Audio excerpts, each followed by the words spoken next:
Homem segundo o meu coração é o título da nossa mensagem. Homem segundo o meu coração. Se você tem intimidade com a palavra, sabe que essa citação se refere a um homem, a uma pessoa. Aqui é a identificação do maior rei que Israel já conheceu, Davi. E eu fiquei refletindo hoje à tarde, após a ministração da manhã, o que seria um coração segundo o coração de Deus? O que seria um homem segundo o coração de Deus? Quais são os requisitos necessários para sermos identificados como homens e mulheres segundo o coração de Deus? E se eu e você não tivermos interesse, desejo desse entendimento, certamente nós estamos nos distanciando fortemente da vontade e do propósito de Deus individual para cada uma das nossas vidas. Atos, o autor de Atos, no capítulo 13, ele tem essa citação, fazendo menção a Davi. Depois de rejeitar Saul, levantou-lhes Davi como rei, sobre quem testemunhou Deus falando: encontrei Davi, filho de Jessé, homem segundo o meu coração. Ele fará tudo que for da minha vontade. Da descendência desse homem, Deus trouxe a Israel o Salvador, Jesus, como prometera. A importância de Davi na Bíblia é tão grande. Davi é o segundo nome, se eu não estou enganado, é o segundo nome mais citado nas Escrituras. Mas a história de Davi, a narrativa histórica de Davi, ela é sem precedentes na Bíblia. Porque a abrangência histórica é tão volumosa, é tão extensa, que nós conseguimos identificar todo um processo de Deus na vida de Davi, inclusive a partir da sua unção como rei. Porque ele não foi ungido rei na sua maturidade, quando ele já tinha e já transparecia poder, quando ele já tinha vitórias conquistadas sobre exércitos. Não. Ele foi escolhido por Deus primeiro, depois de rejeitar Saul. E eu preciso refletir aqui com a igreja, por quê? O primeiro rei de Israel, chamado Saul, foi rejeitado pelo Senhor. Queridos, não era propósito de Deus que Israel fosse uma monarquia. Não. O propósito de Deus era uma teocracia. O que é uma teocracia? É um povo que se vê governado por um Deus. Uma monarquia é um povo que se vê governado por um monarca. O propósito de Deus era: eu serei vosso rei, eu serei o vosso soberano, eu vou conduzir, guardar e instruir vocês. Mas Israel, quando se assenta no território da promessa, começa a observar as nações em volta, e toda aquela liturgia do cargo de rei, toda aquela pompa e circunstância que os reis desfrutavam nas nações que estavam ali periféricas a Israel, começa a chamar a atenção. Olha, aquilo lá é legal, aquilo lá é bacana. E aí Israel se posiciona e toma a decisão: queremos um rei para nós. O profeta da ocasião ficou muito indignado, achando que estava falhando nos seus processos. Deus fala com ele, fala: olha, não estão rejeitando você, estão rejeitando a mim. Eles querem um rei? Primeiro, alertem eles o que é ser governado por um rei. Seus filhos serão chamados para a guerra, suas posses, seus bens serão requisitados. É assim que se governa. Um rei manda, um rei determina, ele tem uma ideia, ele põe em prática e você tem que obedecer. Não há negociação. Alertado o povo de Israel, ainda assim eles quiseram esse rei. Bom, vamos encontrar esse homem. Qual era o padrão? O padrão é que seria um homem que fosse um homem forte, que se igualasse em estatura, em majestade aos reis que então existiam. Por isso que Saul foi escolhido. Saul era um homem que se destacava diante da multidão. Ele era muito grande, ele era muito forte, ele era um homem bonito. Mas o que acontece com Saul para ele ser rejeitado? O seu coração desejou e amou o poder. Ele também, assim como Israel, rejeita o Senhor, se afasta dos caminhos do Senhor, perde identidade espiritual com o Senhor, e o Senhor o rejeita. Então Davi, o homem desta noite, o qual nós vamos entender e aprender, foi eleito pelo Senhor jovenzinho, cuidando e pastoreando as ovelhas do seu pai. Ele sequer foi lembrado pelo seu pai no dia que o profeta foi para ungir os filhos de Jessé. Todos os filhos foram apresentados, menos Davi. E era Davi o escolhido. Por quê? Porque Deus já estava ali, olhando para aquele jovenzinho, pastoreando aquelas ovelhas. Ele não tinha uma história, ele não tinha ainda algo de si para apresentar. Mas sabe o que acontece, queridos? Deus não está olhando pelo seu ativismo, pela sua vontade, por aquilo que você destaca diante da multidão. Deus está olhando o seu coração. E Deus já olhava o coração de Davi, a sua devoção, a sua obediência, a sua busca sincera diante da presença. Davi, diferente de Saul, amava a presença do Senhor. Quando Davi institui uma tenda, uma coisa singela, um abrigo para a arca do Senhor,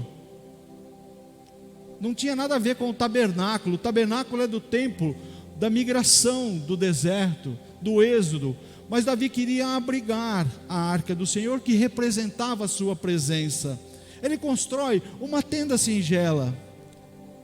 Olha só, ele institui, ele estabelece um regime de adoração tão intenso, que o Senhor, nos evangelhos isso está registrado, o Senhor manifesta, se eu não me engano está no livro de Hebreus: tenho saudade desse tempo, tenho saudade. Era o coração de Davi, um coração de adorador, um coração daquela adoração extravagante.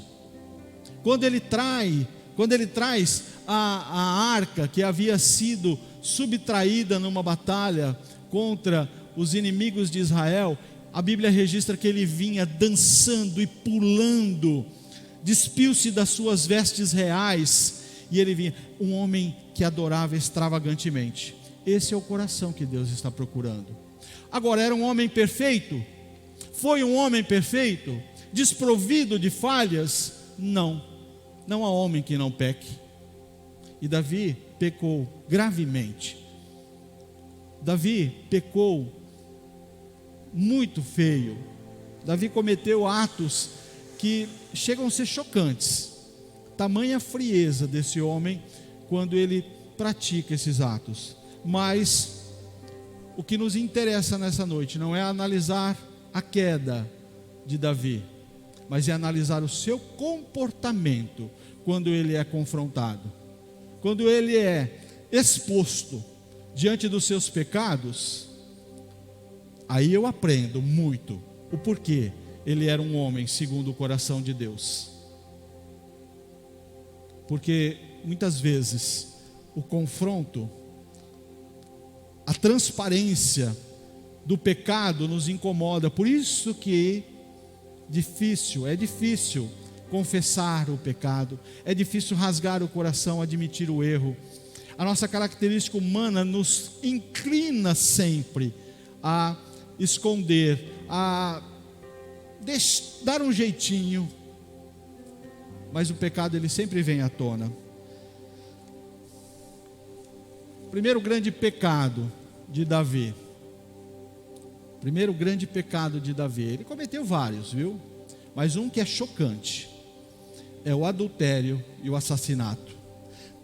Gente, a narrativa, a história, ela é pesada, mas ela tem princípios para nós entendermos. Porque a Bíblia diz, o texto é longo, eu não vou lê-lo, mas a Bíblia diz que no tempo que os reis estavam nas batalhas, quer dizer, no tempo em que naturalmente, pela condição do seu cargo, os reis deveriam estar à frente dos seus exércitos, o que Davi faz? Davi opta por ficar no palácio. Ele optou. E talvez na cabeça dele ele tenha, gente, eu já fiz tantas batalhas, eu já lutei tantos lados, eu já matei gigantes, eu já venci todas as nações aqui em volta. Dessa vez não. Eu sei que eu deveria estar à frente do exército, eu sei que isso é importante, mas dessa vez não, dessa vez eu vou me dar o direito. Quantas vezes eu e você sabemos que temos um chamado, o Senhor já apontou, já trouxe um apontamento de um chamado, de algo que Ele está requerendo de você. E quando eu falo chamado, gente, não é só chamado para servir nos diversos ministérios, e nós temos vários, e muitos deles, quero dizer que a maioria, se não a totalidade, é carente de pessoas com disponibilidade e disposição para servir. Mas o seu chamado é um chamado de intimidade com Deus, é um chamado de ser um adorador, é um chamado de ter um coração que se rende à presença do Senhor. Esse é para todos, esse não é seletivo, esse nos alcança na sua totalidade. E quantas vezes, sabendo desse chamado, nós nos comportamos como Davi? Ah não, hoje eu não vou na igreja, não, hoje tem futebol, hoje tem final de campeonato, não, vai ter lá o face a face de casais. Cara, passar um sábado inteiro, complicado, deve ser cansativo. Não, deixa para outra, deixa para a próxima vez. Ou não estou precisando. O tempo de estar no lugar que Deus nos chama para estar, como era com Davi, ele opta por ficar no palácio.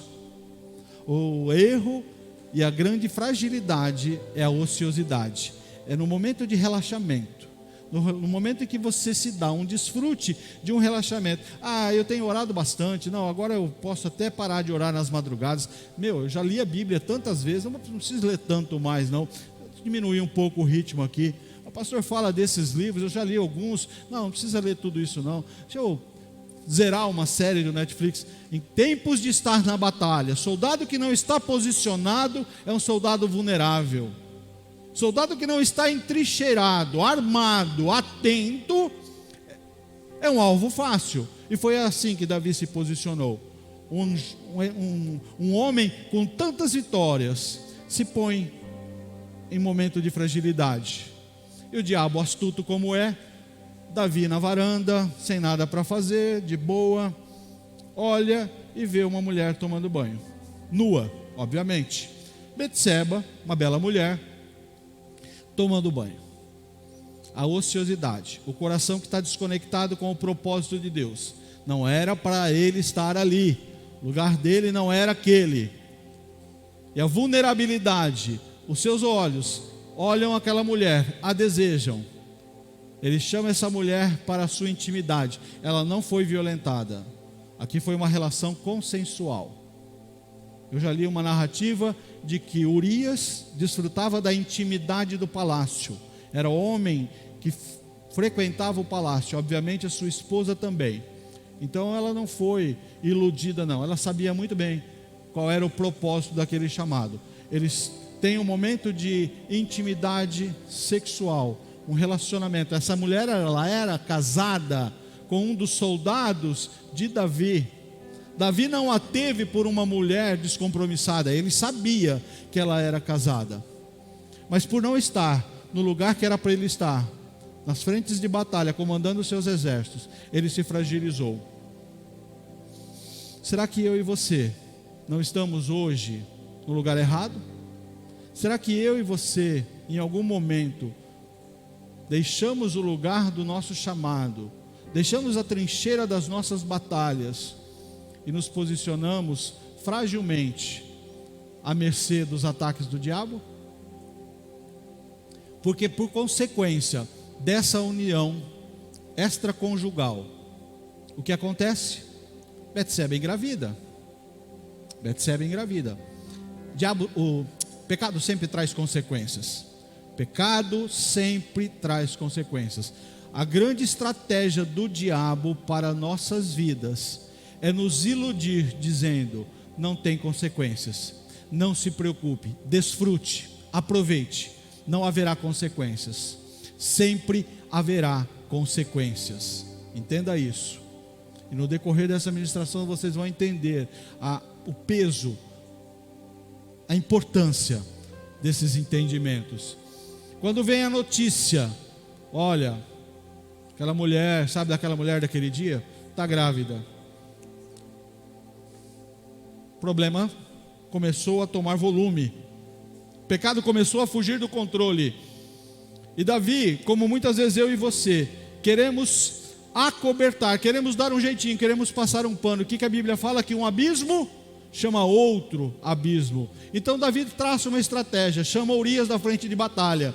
Urias, você é um grande soldado, você deve estar cansado, e porque você é um grande homem, eu gosto de você, vou te dar uma semana de folga, desce, vai para tua casa, vai ficar com a sua esposa. Urias tinha caráter, Urias era um soldado fiel aos princípios que o regiam como soldado. Ao invés de ir para sua casa, ele se deita na porta do palácio. Quando o rei fica sabendo, quando Davi fica sabendo: Urias, te dei folga, vai para tua casa. Senhor, os teus exércitos estão dormindo em tendas, os teus soldados estão ao relento. Nunca eu cometerei esse desatino. Eu não vou desfrutar daquilo que os meus colegas não podem desfrutar nesse momento. Aí Davi falou: bom, o que me resta?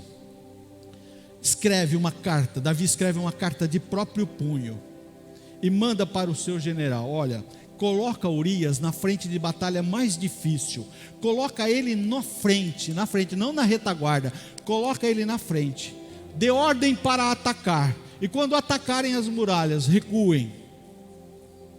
Literalmente, Urias carregou em suas mãos essa carta que determinava a sua morte. Conseguem imaginar o nível de frieza de Davi nesse momento?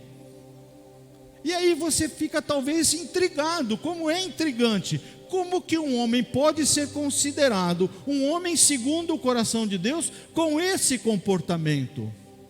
A questão não é o comportamento pecaminoso, ele traz em si consequências, mas como eu disse no começo, é a reação de Davi quando ele é confrontado. Por quê?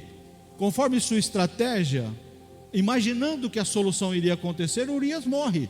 Urias morreu, tem uma viúva nessa história. Pelo poder real, chama Betseba, agora uma viúva: bom, você vai ser minha esposa. Aparentemente, tudo certo. Queridos, a grande falácia, a grande erro, a grande ilusão de todos nós é acharmos que nós teremos controle quando nós entramos em ambiente de pecado. O pecado sempre traz consequências, eu vou repetir para você. Não brinque com o pecado, você não vai conseguir dominá-lo, você não vai conseguir ter controle sobre ele. Um dia, ele virá à tona e você será confrontado, porque Deus manda Natã conversar com Davi, e Natã vai com uma narrativa, toda interessante, uma historinha bacana. Rei, olha, é o seguinte, tinha um homem que ele só tinha uma ovelhinha, ele cuidava dessa ovelhinha com muito carinho, era a única ovelha que ele tinha, ele não tinha várias ovelhas, ele só tinha uma ovelha, e ele cuidava, ele alimentava ela com carinho, ele tinha ela com autoestima, era a sua única ovelha. O seu vizinho tinha um rebanho muito vasto, o seu vizinho tinha muitos rebanhos, tinha muitas ovelhas. Um dia chega um visitante na casa desse vizinho que tinha muitas ovelhas, e o que ele faz? Ao invés de ir lá no seu rebanho e pegar uma ovelha e sacrificar, ele vai no vizinho que só tinha uma. Davi pega essa ovelhinha, mata essa ovelhinha e serve para o seu amigo. Davi se indigna com essa narrativa. Essa história trouxe indignidade. Olha, um homem que faz uma coisa dessa é digno de morte. Natã mete a dedo na cara: você é esse homem, você é esse homem. Aqui o pecado perde a sua, aquilo que estava em oculto vem à tona. E é aqui que nós começamos a entender o coração de um homem segundo o coração de Deus. Porque Davi não ficou se justificando. Não, mas sabe o que é? É porque não estava legal, não estava muito bem para ir para a guerra. Na verdade, ela que me seduziu, eu estava de boa aqui, ela ficou mandando mensagem para mim, ela ficou se insinuando, já fazia tempo que essa mulher estava se insinuando, eu dava festa aqui. Não, isso é o nosso comportamento. Isso é o nosso comportamento quando somos confrontados. O homem, quando é confrontado, quando o seu pecado vem à tona, ele tenta justificativa. Não é esse o comportamento de um homem segundo o coração de Deus. E é por isso que nós sofremos, porque nós queremos administrar, nós queremos acomodar o nosso pecado, porque ele é prazeroso. O pecado, se fosse doloroso, doloroso sempre será a consequência, mas a prática do pecado não é dolorosa. Por quê? Porque ela leva à satisfação da carne. Por isso que a pornografia tem se tornado um câncer dentro dos relacionamentos. Por isso que a infidelidade graça no meio da igreja. Por isso que a infidelidade ao Senhor, o pecado tem corroído a igreja. Nós não seremos uma igreja relevante, nós não seremos uma igreja poderosa, nós não seremos uma igreja forte, se nós continuarmos compactuando com o pecado. Existe uma regra que diz o seguinte: nenhuma corrente é mais forte que o seu elo mais fraco. A corrente sempre arrebenta pelo seu elo mais fraco. Você tensiona ela até o máximo da sua resistência. O elo mais fraco daquela corrente arrebenta. Se todos estivermos fragilizados como igreja, o que nós vamos conseguir executar? Então Davi, quando é confrontado, não entrou em ambiente de desculpa. 2 Samuel capítulo 12, versículo 13, parte A. Então disse Davi a Natã: pequei contra o Senhor. Pequei contra o Senhor. Não ficou com milonga, não ficou com resenha. Admitiu. Quando você é confrontado, e sabe quem te confronta com o seu pecado? Não é o pastor, não é o seu discipulador. Quem deve te confrontar com o seu pecado, com o meu pecado, é o Espírito Santo do Senhor. É Ele que vem, e é a função dele, uma das, nos convencer do nosso pecado, da justiça de Deus e do juízo de Deus. Não pense que você é líder de ministério, não pense porque você tem feito obras, porque você tem sido um dizimista fiel, porque você é um homem ou uma mulher que participa de todas as celebrações e tem um ativismo dentro dos ambientes da igreja, que você escapa diante do pecado, da justiça e do juízo de Deus. Porque Deus é amoroso, Deus é maravilhoso, Ele é amor, a sua essência é amor, mas Ele não abre mão da sua justiça. E como juízo, a consequência do pecado. Sabe qual foi a consequência do pecado de Davi? Uma mulher grávida. E o profeta fala: a criança vai morrer. Que peso. Que peso. Imaginou receber uma notícia dessa? Para um homem que achou que tinha acomodado toda a situação, a criança vai morrer. Davi entra em intercessão, Davi se rasga, se cobre de panos de saco, de cinza, entra num jejum absoluto e clama 24 horas pela vida da criança. Seus funcionários ficaram até preocupados, acharam que ele não ia resistir, tamanha essa angústia. E aqui foi porque ele se arrependeu, e ele quis tentar evitar a consequência do pecado. A consequência do pecado seria a morte de uma criança. Sentença dada, sentença cumprida, a criança morre. E o comportamento de Davi, posterior à notícia da morte da criança, não foi compreendido pelos seus funcionários. Por quê? Enquanto a criança viva, ele estava naquele clamor, naquele jejum, naquela intensidade. Quando vem a notícia da criança, que a criança havia morrido, o que ele faz? Então Davi se levantou do chão, lavou-se, perfumou-se, trocou de roupa, depois entrou no santuário do Senhor e o adorou. Um dos erros que nós cometemos, quando nós temos que assumir as consequências do nosso pecado, porque não é fácil assumir as consequências do pecado. O pecado, pela inclinação da carne, pela satisfação da carne, naquele breve momento, ele é prazeroso para a carne, espiritualmente ele é mortal. E quando vem as consequências, o que muitas vezes nós fazemos? Nós transferimos a responsabilidade daquele mau momento, daquela colheita desagradável, para quem está à nossa volta, para a igreja, para o pastor, para o discipulador. Nós queremos transferir A colheita é sua. É você que tem que administrar isso. Então Davi, depois de ter feito tudo isso, ele entendia, olha, não tem mais o que eu fazer. O que eu faço agora? Uma criança morreu. Meu filho! Porque querendo ou não, era descendência de Davi. Era da sua semente. O que ele faz?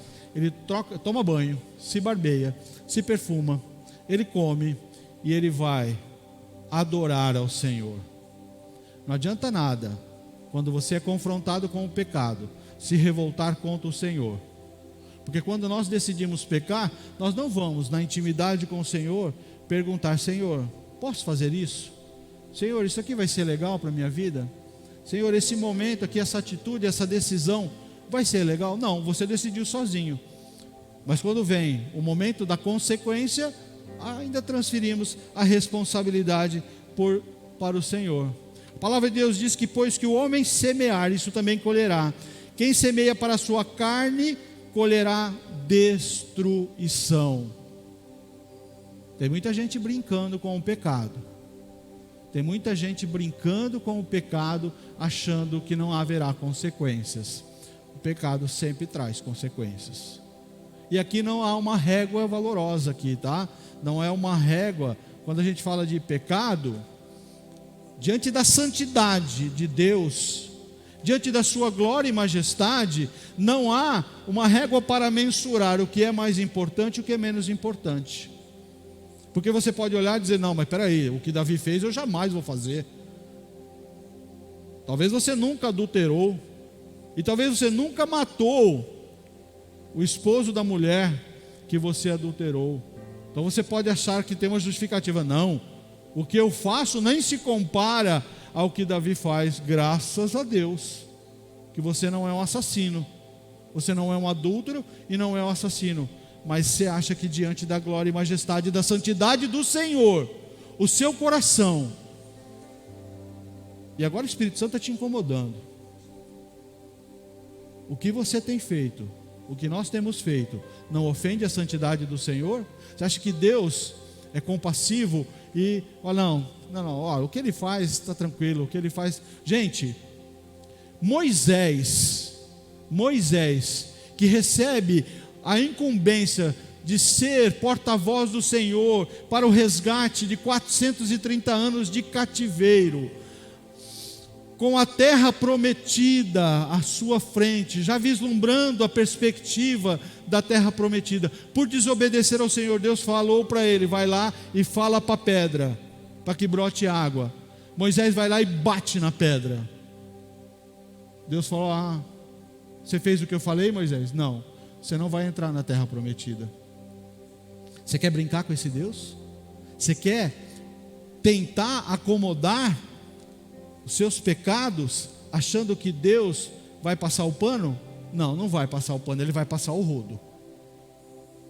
Pecado sempre traz consequências. Gente, falar de pecado é desconfortável, mas nós precisamos entender: a igreja existe para levar o homem ao arrependimento. Seria muito prazeroso falar, trazer uma palavra de exaltação, trazer uma palavra, e a gente faz isso também, fortalecimento, isso também é importante. Mas a palavra que te confronta com o pecado, prova o teu coração. Teu coração é igual ao de Davi, ou teu coração é aquele coração que não aceita a palavra que te expõe, que vai lá pela direção do Espírito Santo e coloca o dedo na ferida e faz as coisas aparecerem. Segundo o pecado de Davi, pecados que são mais registrados, tá? Não é que ele só pecou 2 vezes, não.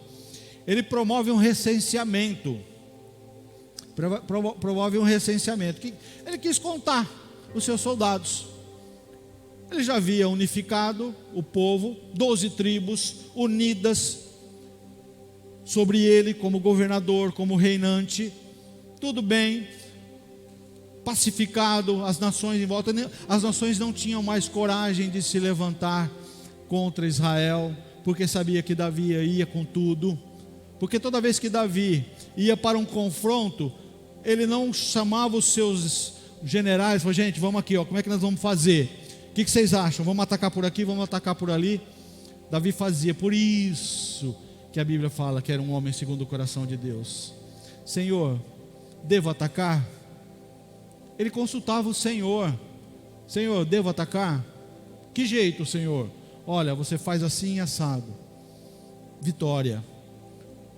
Outra nação, outro momento. Senhor, e agora? Agora você não vai atacar de frente, agora você vai ficar quietinho nas amoreiras, e quando você ouvir um barulho de exércitos, você ataca pelos lados. Quantas vezes eu e você falhamos nos nossos projetos espirituais, pessoais, relacionais, porque não temos esse comportamento? Consultar ao Senhor. Sabe quem é o maior interessado no seu sucesso em todas as áreas da sua vida, em todos os aspectos da sua vida? O Deus que te criou, o Deus que te ama, o Deus que enviou o seu único filho, chamado Jesus, para morrer numa cruz em seu favor, em seu lugar. E por que ainda assim eu e você queremos determinar o que fazer? Davi então chama um dos seus soldados, um dos seus generais, Joabe, quero um recenseamento, quero saber quantos soldados nós temos, quero contagem, quantos soldados de cada tribo. Joabe já detectou, falou: poxa, peraí, o profeta não falou nada, não está testificado no coração de ninguém, isso aqui surgiu do coração do rei, isso aqui vai dar ruim. Senhor, por que fazer isso? O Senhor não mandou fazer isso, Deus não mandou você fazer isso. Joabe ainda tentou trazer racionalidade para o coração de Davi, que naquela hora estava cheio de um sentimento que também é destrutivo, tão pecaminoso quanto qualquer outro, que é o orgulho, a soberba, a arrogância. O orgulho, a soberba, a arrogância nos distancia do propósito de Deus, que é a nossa humildade. Humilhai-vos, pois, diante da potente mão de Deus, que Ele a seu tempo, no tempo do Senhor, vos exaltará. Tem gente querendo ser exaltada fora do tempo e sem humilhação, sem se humilhar. Vai dar ruim. Bom, ordem dada, ordem cumprida. Novamente, o profeta vem: Davi, o que você fez? O Senhor falou para você fazer isso? 1 Crônicas 21:8. Pequei gravemente com o que fiz. Agora te imploro, perdoes o pecado do teu servo, porque cometi uma grande loucura. Um homem segundo o coração de Deus não é um homem que não peca, porque não há homem que não peque, segundo a palavra. Infelizmente, nós somos pecadores, e haveremos de continuar nessa batalha diária e constante, para que o pecado não prevaleça na nossa vida. Mas o arrependimento de Davi deve ser inspirador. Novamente, ele rapidamente, Davi não ficava titubeando. Quando ele era confrontado, ele entendia e aceitava: pequei gravemente contra o Senhor. E aqui Deus dá uma múltipla escolha para ele. Uma múltipla escolha. Consequência. O pecado sempre traz consequências. Estamos flertando com o perigo. Estamos flertando com a carne, dando prazer à nossa imaginação carnal. Porque a Bíblia fala que nós somos enganados, porque somos atraídos pela nossa própria inclinação carnal. A gente está colocando muita coisa na conta do diabo, quando na verdade é tudo fruto da sua decisão pessoal, para satisfazer a sua própria carne, viu? O que o diabo faz, em alguns cenários, é dar um empurrãozinho, criar um ambiente favorável. Outras ele nem tem participação. É algo tão da nossa natureza carnal, que nós já estamos na onda, né? Estamos surfando na onda do pecado. O pecado sempre traz consequências. Aqui Deus dá uma múltipla escolha como consequência. 3 anos de fome para um rei amado pelo seu povo. olhar, porque já havia registros anteriores de fome. O povo já conhecia a história de José, como que a fome levou Israel a viver um cativeiro de 400 anos. Fome é terrível. Quando a gente vê hoje relato de nações que estão padecendo desse mal, é chocante. Então Davi já sacou. 3 anos de fome, primeira opção. 3 meses fugindo dos seus inimigos. Isso aqui Davi sabia com propriedade. Nenhum homem sabia mais do que ele como é difícil fugir dos seus inimigos, porque muitas vezes ele teve que fugir de Saul, ficar em cavernas, passar sede, passar fome. 3 meses fugindo dos seus inimigos. 3 dias sob a espada do Senhor.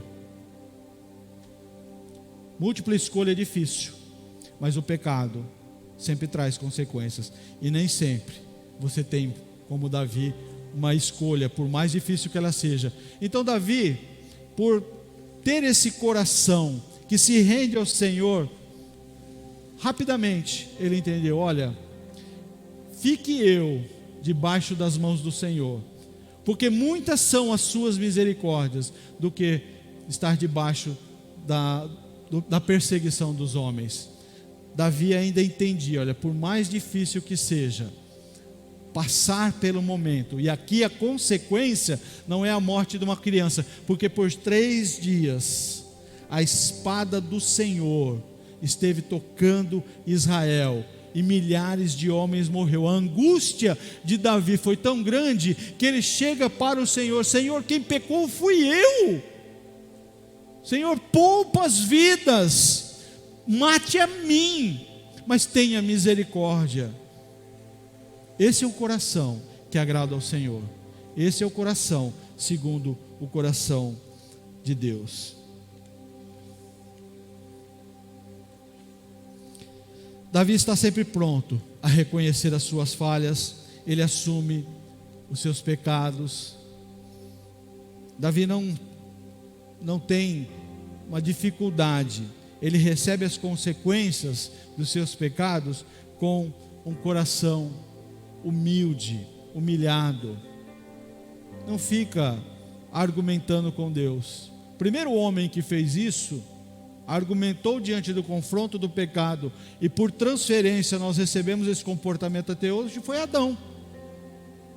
Quando Adão peca, e o Senhor pergunta: Adão, onde você está?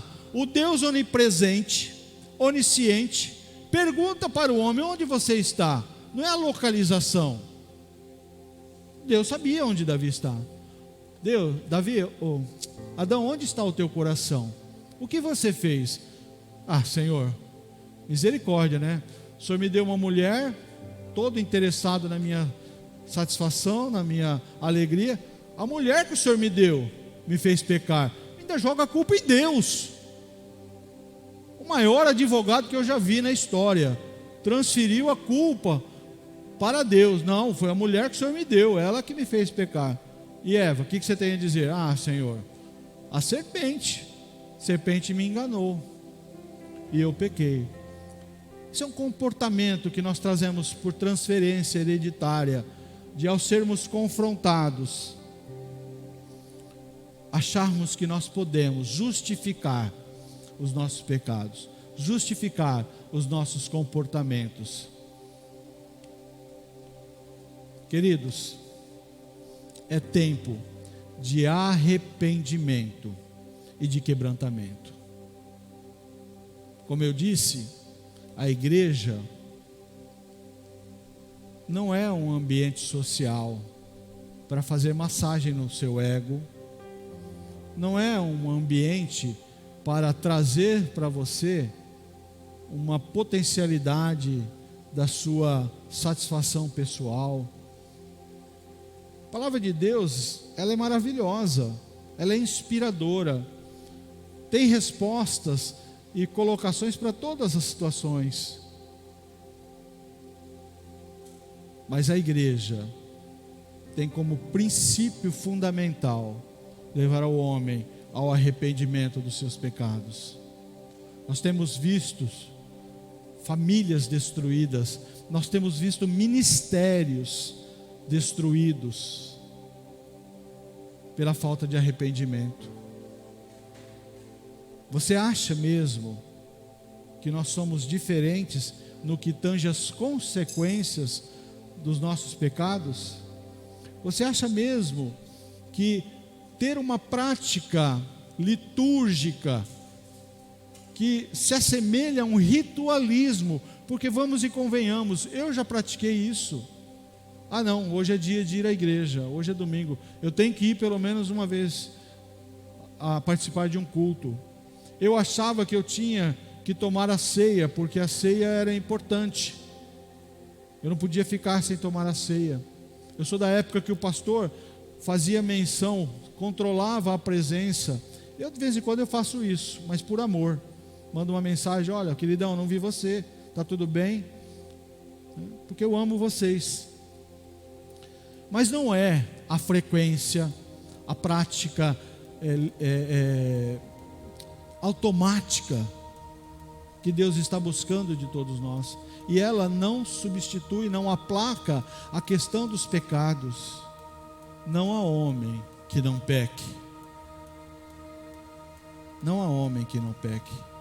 Então eu sou um pecador. Eu sou um pecador. Dos pecadores dessa igreja eu me coloco como Paulo. Eu sou o maior deles. O maior indigno da graça e da misericórdia do Senhor sou eu. Quantas vezes eu ofendi o Senhor com o meu comportamento, com os meus pensamentos, com as minhas ações. Eu sei o que é se afastar dos caminhos do Senhor. Eu sei o que é dar prazer à sua carne, em detrimento do louvor e da adoração ao Senhor. Mas eu sei o que é pagar o preço do pecado. Eu sei quais são as consequências do pecado. É um tempo de arrependimento, igreja. É um tempo de entender que sem a santificação ninguém verá o Senhor. Mas como, pastor, como que eu posso ver ao Senhor se eu não consigo me desconectar do pecado? O Senhor mesmo disse mais de uma vez nessa noite: não há homem que não peque. Sim, mas o Senhor está olhando o seu coração e buscando o arrependimento. O arrependimento. E quando eu falo arrependimento, fica aqui uma palavra muito importante, porque nós ficamos muitas vezes num looping de pecado e arrependimento, achando que isso nos leva a algum lugar. Não. A recorrência do pecado indica que não há arrependimento. O arrependimento é abandono, é o afastamento da prática do pecado, é a renúncia do pecado. Essa é a essência do arrependimento. E muitas vezes eu brinquei com a graça, porque a graça do Senhor se renova sobre nós a cada amanhecer do dia. Bom, eu pequei, mas a graça do Senhor me alcança. Mas não havia arrependimento, porque no dia seguinte ou no mesmo dia eu estava pecando novamente. Pecado sempre traz consequências. Pecado sempre traz consequências. Um coração arrependido e contrito, o Senhor não despreza, segundo a sua palavra. É tempo, igreja, de entrar em ambiente de arrependimento. O Espírito Santo está tocando o seu coração. Você sabe o que eu estou dizendo. Fala nos meus ouvidos, nos meus alinhamentos, naquilo que eu preciso fazer. Profeta Joel, e eu convido você, primeiro momento, a primeira oportunidade, você leia o capítulo 1 e o capítulo 2 do profeta Joel, porque os pecados de Israel trazem consequências para a nação. Os seus pecados individuais trarão consequências para você, mas muitas vezes esses pecados não trazem consequências apenas para a sua vida, porque no começo do capítulo 1 do profeta Joel, ele diz: olha, a nação, a terra está sofrendo, não há chuva, os ribeiros estão secando, não há colheita, a terra sofre por consequências dos pecados de Israel. Segundo momento, o profeta Joel fala: a adoração não flui. Vocês se reúnem em unidade, vocês se reúnem em aglomerados santos, querendo elevar a adoração ao meu nome, ela não sai do lugar, eu não estou recebendo. A adoração está comprometida por conta dos pecados. Por isso que às vezes nós ficamos intrigados. Por que que a igreja não rompe? Por que que ainda nós vemos cadeiras vazias? Eu creio que a gente já poderia estar no terceiro culto dominical. E se algo não está acontecendo, eu assumo diante do Senhor as minhas falhas. Eu assumo e clamo ao Senhor: Senhor, tenha misericórdia. Como Davi: sonda-me, ó Deus, e conhece o meu coração. Senhor, se há no meu coração algo que precisa ser tratado, se os meus caminhos estão desalinhados com o Senhor, e a terra, a tua igreja está sofrendo, a tua igreja está secando, Senhor, tem misericórdia e toca na minha vida, tira, expurga. Senhor, se a adoração do teu povo não chega à tua presença por conta do nosso pecado, Senhor, tira, trata individualmente com cada um, vai quebrantando, vai movendo. Mas tem uma coisa: ainda não é tarde demais. Voltem para mim, mas façam isso com seriedade. Venham com jejum e choro, arrependidos pelos seus pecados.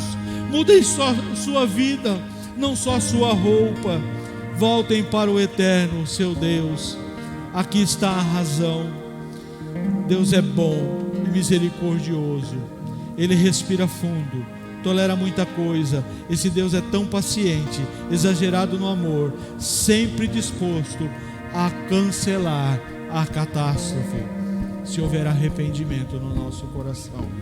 Se nós trocarmos o nosso coração, o nosso comportamento, não a nossa roupa. A gente não vem à casa do Senhor normalmente sem escolher uma boa roupa. É normal. Por mais simples que seja a sua vida, você vai lá buscar a sua melhor roupinha, porque você tem uma conexão com o sobrenatural. Deus está dizendo: olha, troque o seu coração. O coração segundo o coração de Deus é o coração que se arrepende. Somos chamados ao arrependimento. Quero te convidar agora, se você tiver condições, fique em pé. E eu quero agora mesmo, pelo poder da unção do Espírito Santo, que você seja tocado e convencido, segundo o propósito do Espírito Santo, do pecado. O Espírito Santo vai falar para você os pecados que você tem na sua vida, e vai te dizer: olha, se você não se arrepender, vem justiça e vem juízo sobre sua vida. Curva a sua cabeça, comece agora a entrar num momento de intimidade com o Espírito Santo. O Senhor vai fazer coisas novas na sua vida. Deus está fazendo coisas novas, coisas novas. A vida que agora vivo, não vivo ela pela minha própria existência, eu vivo ela pela fé no Filho de Deus. É pela fé em Cristo Jesus que você consegue se arrepender dos seus pecados. Deixa o Espírito Santo tocar a sua vida, tocar o seu coração. E se você tem pecados aí que precisam ser expostos, confessados, renunciados, é nesse momento que você é convidado. Eu não vou expor você. Eu não vou expor você, pedir que você venha à frente, arrependido dos seus pecados. Não precisa nada disso. Agora é um momento de intimidade. Deus está olhando o seu coração. E se você está se arrependendo agora dos seus pecados, o Senhor está ouvindo a sua oração. Mas eu não posso perder a oportunidade. Todo ajuntamento é para a salvação, é para a redenção. Há alguém aqui nessa noite que não aceitou ainda Cristo Jesus como seu Salvador, ainda está sob o domínio do pecado, ainda está sob a condenação do pecado, mas nessa noite quer tomar a decisão de aceitar Cristo Jesus como seu Salvador, ter uma vida transformada pelo poder do sangue de Jesus. Erga sua mão onde você está, nós vamos orar por você. Tem alguém nessa noite que se arrepende dos seus pecados, aceita Cristo Jesus como seu Salvador? Vai lá, Renan.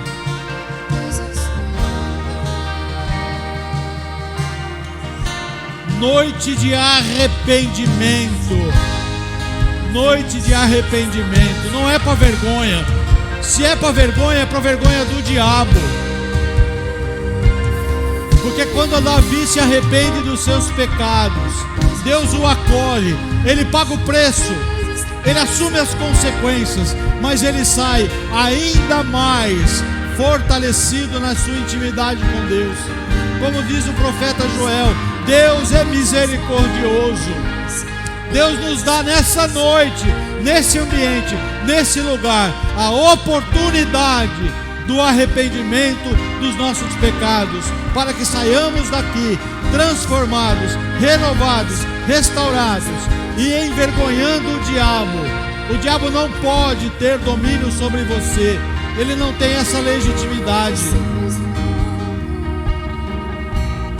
Todo pecado tem uma consequência, não vale a pena pagar o preço.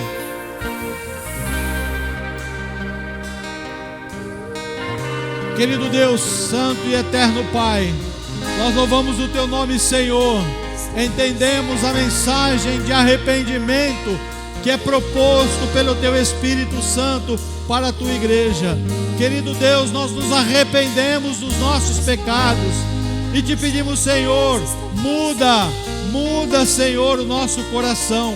Queremos ter um coração alinhado contigo, um coração que se arrepende, um coração que se humilha, um coração que se submete à Tua vontade. Sabemos que o Senhor tem o que há de melhor para as nossas vidas, mas nós não queremos mais brincar, flertar, nos divertir com o pecado, sabendo que as consequências podem atingir as nossas famílias, podem atingir os nossos casamentos, podem atingir as nossas finanças. Senhor, nos arrependemos e Te pedimos, Pai, tem misericórdia, derrama graça e misericórdia sobre todos nessa noite. Assim oramos com fé, no doce e maravilhoso nome de Jesus. Amém, amém e amém.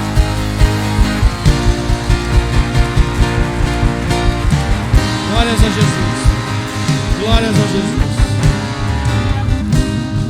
Mensagem muito forte, falou muito forte ao meu coração. E eu espero que todos nós saiamos daqui com algo do Espírito Santo para um posicionamento buscando a santidade. Santidade é um processo. Santidade é um processo, é uma caminhada dia a dia. Santificação plena e definitiva nós só alcançaremos quando estivermos na presença do nosso Deus, quando Ele nos chamar à sua presença. Até lá, sempre será um processo, mas você não precisa e não deve viver uma vida medíocre, experimentando só das migalhas. Tem uma mesa farta da presença do Senhor para você. Ergam suas mãos, deixa eu abençoar a sua vida. Que o amor de Deus Pai, amor incomparável, amor que nos alcança, a graça misericordiosa de Cristo Jesus, o nosso Salvador, o nosso Redentor, e as doces e maravilhosas consolações do Santo Espírito de Deus sejam comigo, com você, hoje e eternamente. Amém, amém e amém. Deus abençoe. A Ele toda a honra, toda a glória, todo o louvor, toda a exaltação. Te amamos, Jesus.